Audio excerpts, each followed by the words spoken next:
What's up, guys? It's Jonathan with One Big Impact. So I actually wanted to come to this today to you to be able to provide some muscle building tips. And whether you've been on your journey for a while, whether you're a seasoned individual or you're just getting started, a lot of these we can overlook. Honestly, I got into about bodybuilding about a year ago, and I've seen some great results. Obviously, I'm still learning and things like that, but it's important that you know that you can never know everything, and you're always going to have to continue your learning process. And if the day that you think you know everything is the day that you stop seeing results or stop growing. So first of all, volume and intensity.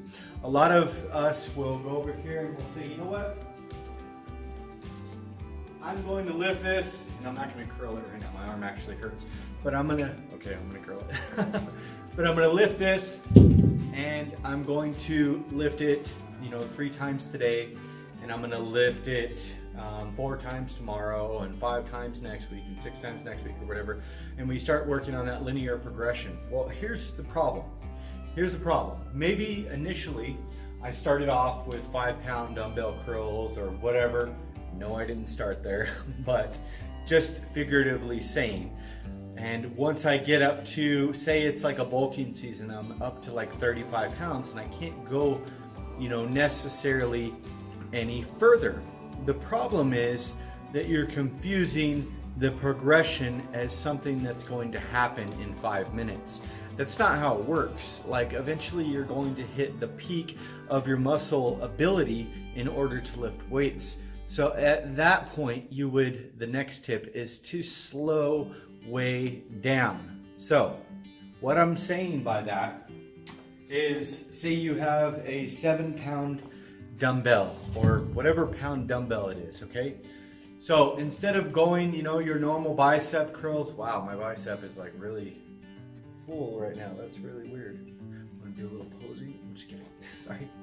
But you're doing your regular bicep curl, right? No problem, whatever. You reach failure, but then you get to a certain point to where you can't quite lift more weights and you can't really get to the next level. So take whatever weight it is that you're lifting that you normally can go further, but you can't really bump up to the next level. So you're gonna do the same thing, but instead, if you're doing a normal curl and you're doing it like this, instead of doing that, count up. 1, 2, hold, 1, 2, 3, 4. If you do a 2, 1, 4, 1 tempo versus like a 2, 1, 2, 1, instead of 1, 2, 1, 2, you know what I mean? Instead of that, you go 1, 2, 1, 2, 3, 4. So that's 2 up, 2 down, or 2 up, 4 down.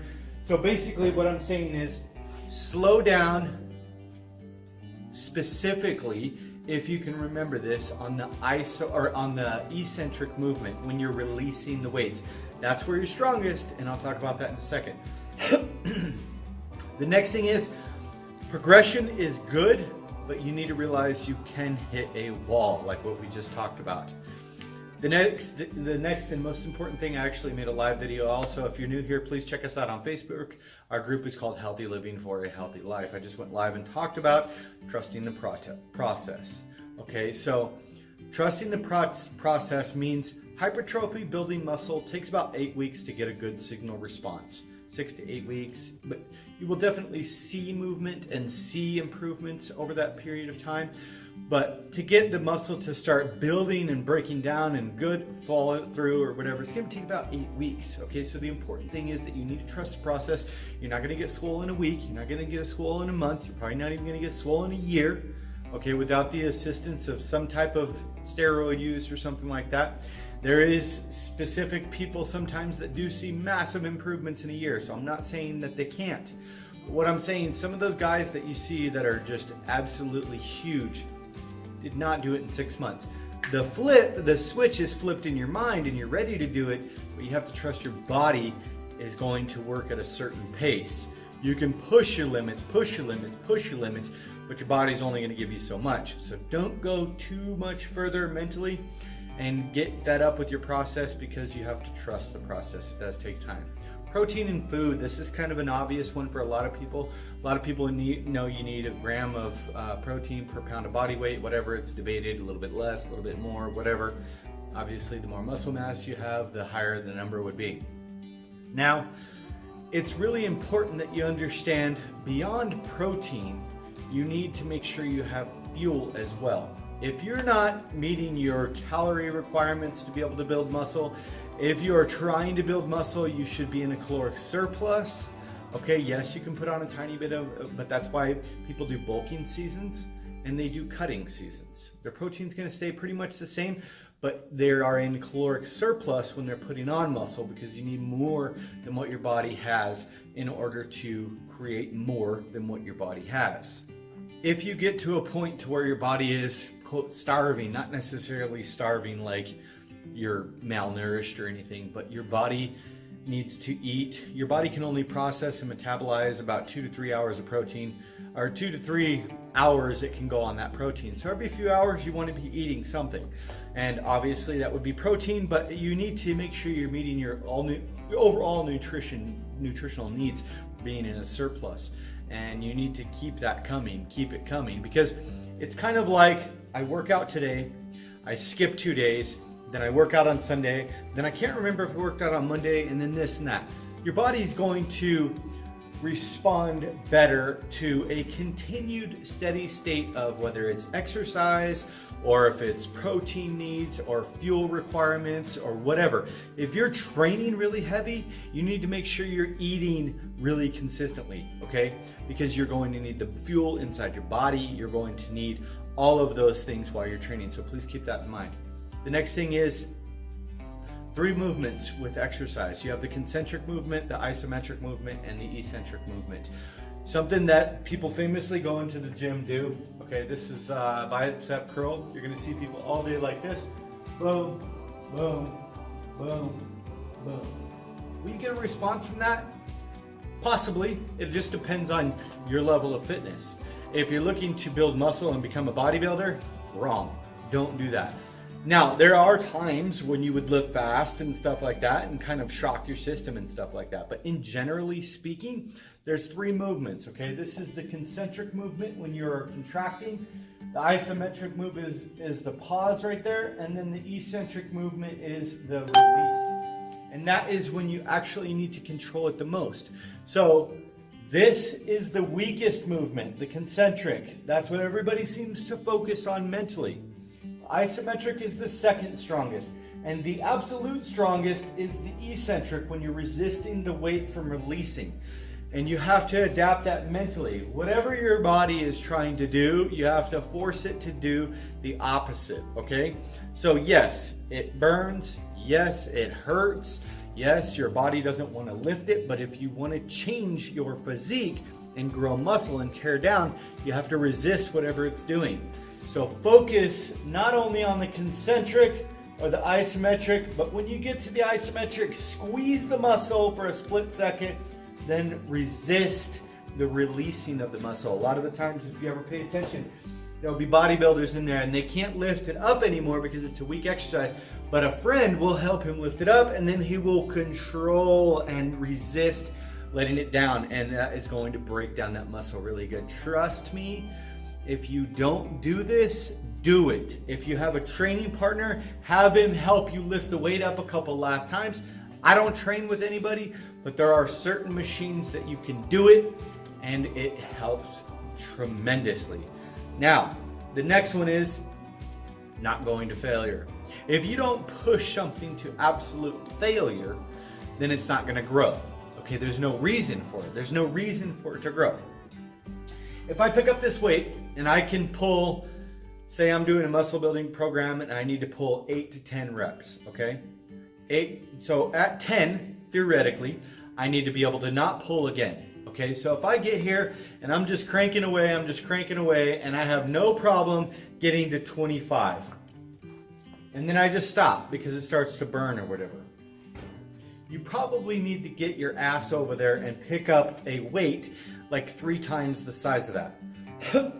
If you're pushing for 8 to 10 reps, you need to get to 10 and literally not be able to lift much more. And I would say within, if your life depended on it, you could crank out one more. But just shy of absolute failure is where you need to be. Because if I don't hit failure on this weight, when I'm ready to move up, I'm not hitting failure again. So I really don't need to be moving up until I'm at a weight of failure. Okay, that's why people do 1 rep maxes. They figure out what their max is so they can find out what their working set is. Your working set probably wants to be about 75 to 80% of what you can actually lift once, okay? So if you can curl 100 pounds once, your set probably needs to be about 75, 80 pounds. Then when that gets too easy, once you can crank out like 12 or 15, it's time to jump up the weight. Don't forget this thing. Don't forget this, because if you're doing a bulking phase, then it's really important that you know, hey, I got like 8, 12 weeks, whatever your process is, to be able to get the best response possible. So if I'm not constantly going failure, failure, failure, failure, I'm just like, no, you have to make sure you're doing. Now that's the other important tip. Go in phases, okay? And I'm saying go in phases because then you can keep an idea of what you're trying to do. If you're trying to build muscle, okay, if you're trying to build muscle, you need to be in a caloric surplus for a period of time. Now, I say 3 months is probably a good, because if it takes 8 weeks to get a hypertrophy response from your muscle, then you go another 4 weeks and you get the best possible result. Now, you're going to put on fat and stuff like that, most likely, in your off season.